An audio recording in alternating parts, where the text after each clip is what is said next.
Hi everyone, welcome to English for Pinoys. My name is Eric, and if you are new here, this channel is exclusively for Filipinos anywhere in the world who would like to improve their English. It doesn't matter who you are or where you're from, as long as you're Filipino and you'd like to improve your English communication skills, especially in the areas of speaking and writing, then you've found the right channel. In the previous videos, we talked about Filipinisms.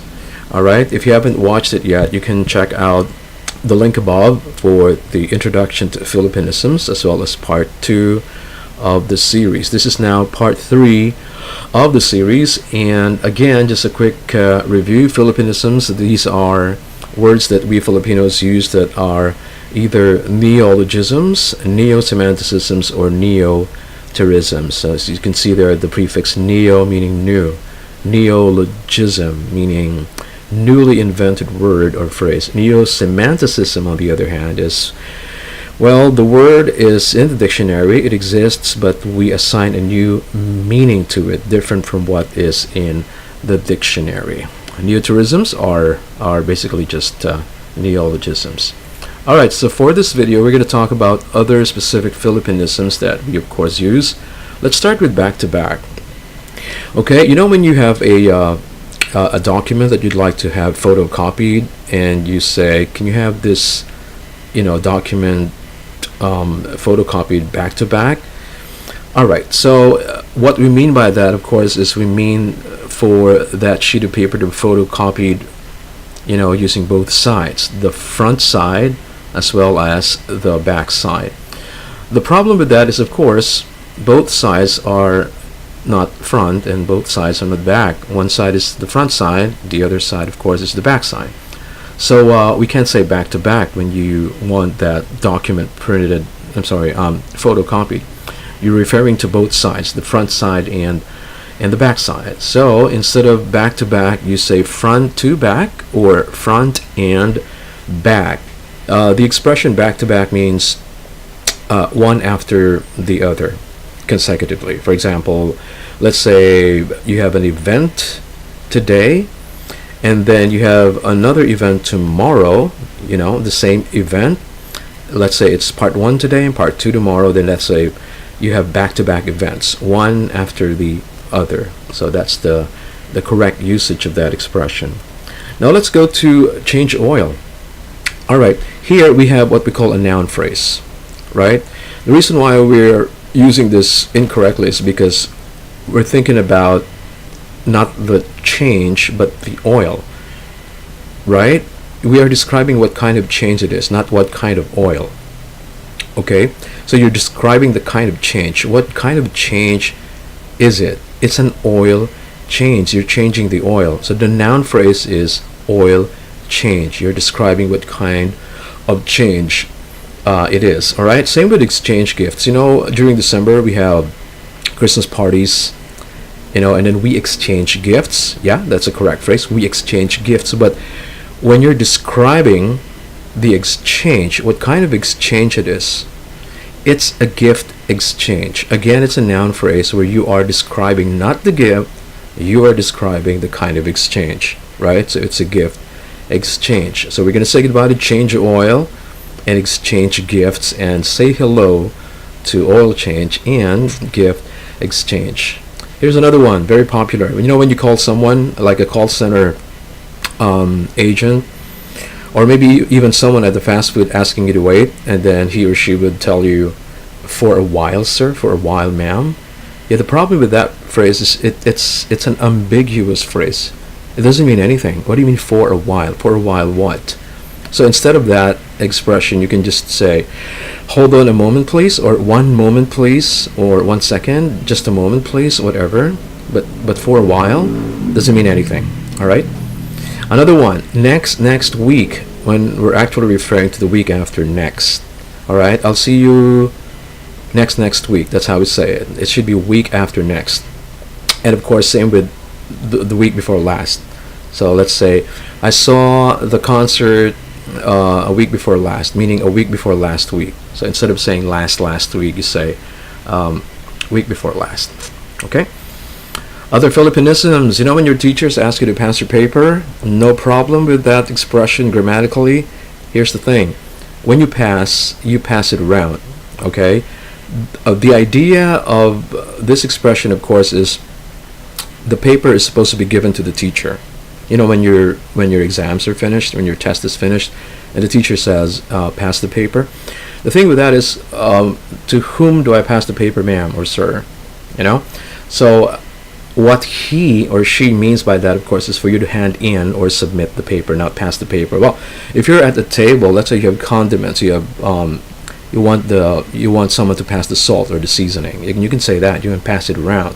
You can pass the ball. But if it comes to submitting something, then you don't use that expression. You say submit the paper or hand in the paper.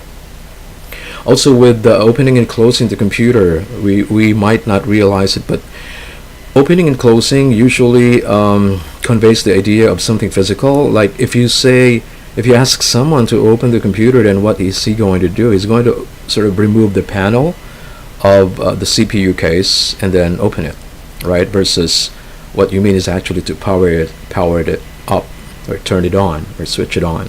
That's the right term to use then. Not open or close the computer, but to turn it on or switch it on. Here's another one. When you're asking someone where he works, and we would usually say, where are you connected now? Again, there's nothing grammatically incorrect about that question. But if, again, you're talking to a native speaker, he or she may not understand you, what you mean by that, so that's non-standard. Instead, you say, or you ask, where do you work, or for which company do you work? Here's another popular one. You see this at repair shops. They would have like a poster there, or whatever, saying that they accept TV cell phone repairs. Have you ever thought about what they mean by that? Of course, we know what it means, right? But that is not correct. You don't accept repairs. You repair.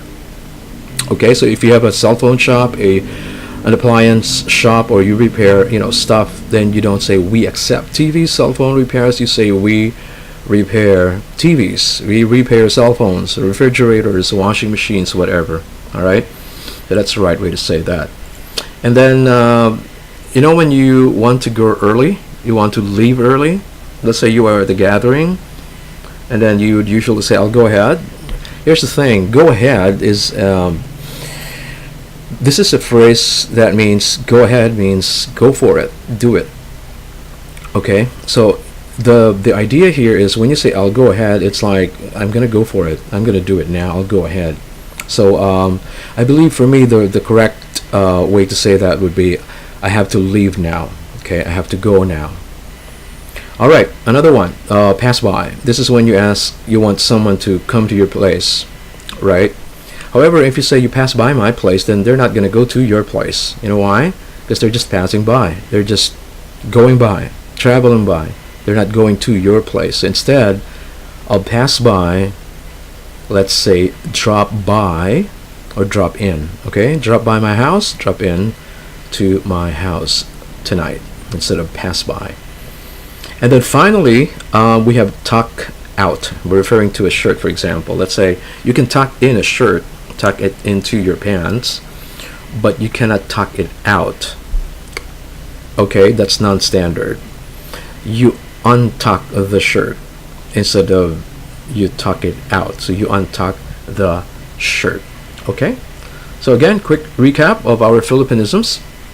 Back to back. Instead of saying that, you say front to back or front and back. Instead of change oil, you have oil change. And I'm happy that finally at some gasoline stations, I've seen that sign written correctly, oil change instead of change oil. Then instead of exchange gifts, say goodbye to that and say hello to gift exchange.